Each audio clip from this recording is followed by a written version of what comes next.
This is my newest acquisition. Quite a beautiful locomotive.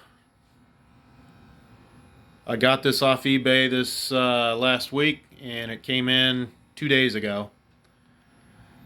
It's a Texas and Pacific L-3 482 from 1992. I looked it up on findmylionel.com. Says it was available at Sears, and I looked it up in the book I have on Lionel trains, the modern era, and it was an uncatalogued model. So I guess there was a Sears catalog, because I do know they sold train sets, way back when, going back to the 40s and 50s, I believe. So I guess they're still doing it in the 90s.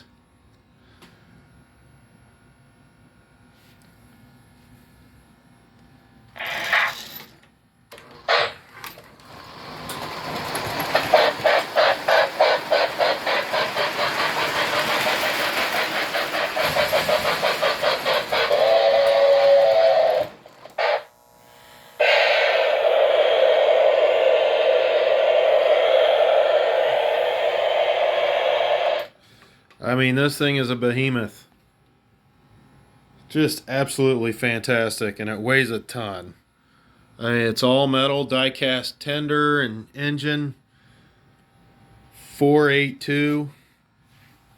I mean, it's got big boy vibes, even though it's not articulated.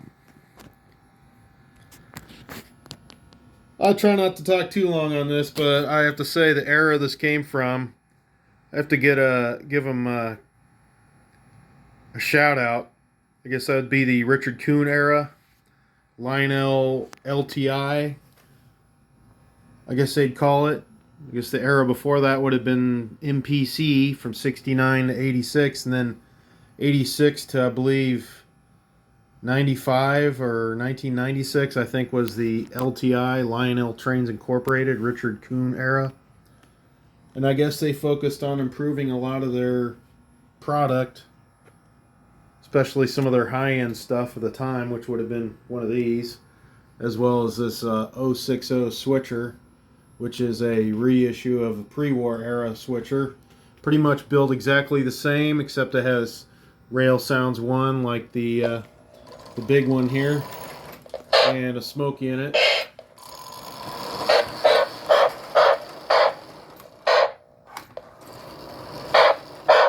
And it's rail sounds one, so it was the beginning of introducing that technology. Doesn't sound bad. I like it.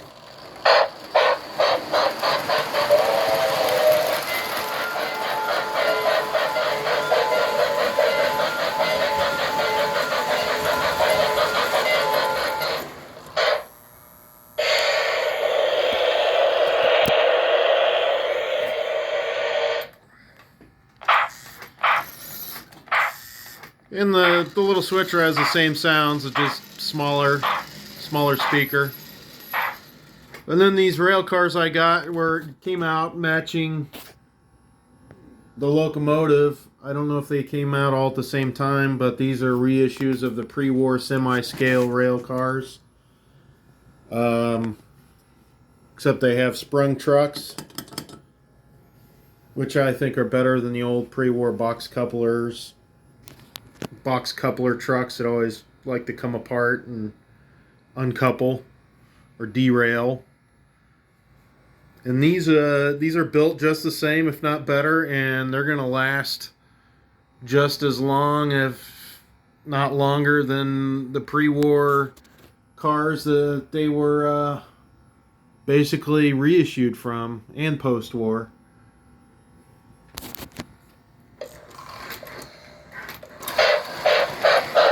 And these are all Lionel Train Incorporated LTI era cars.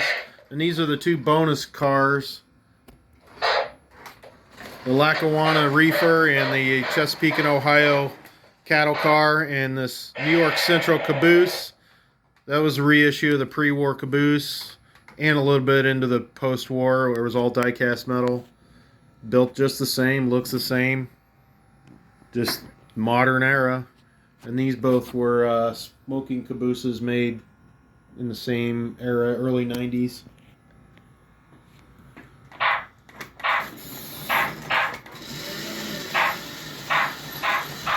And then this caboose is an all brass caboose. I don't know if it's an archive model. It's a smoking caboose. You just turn up this little chimney and fill it with smoke fluid. But I mean, the detail on this one is just amazing. Now, I don't know if this is something that was going to be made in the pre or post-war era, but the Lionel LTI era really did a knockout job on this. And they're not cheap even today, but all this stuff is a little bit cheaper than the modern stuff that's coming out that's the higher end, because everyone wants that. So these are all gems to me. I've been picking some of these up at a really good deal over the last few years.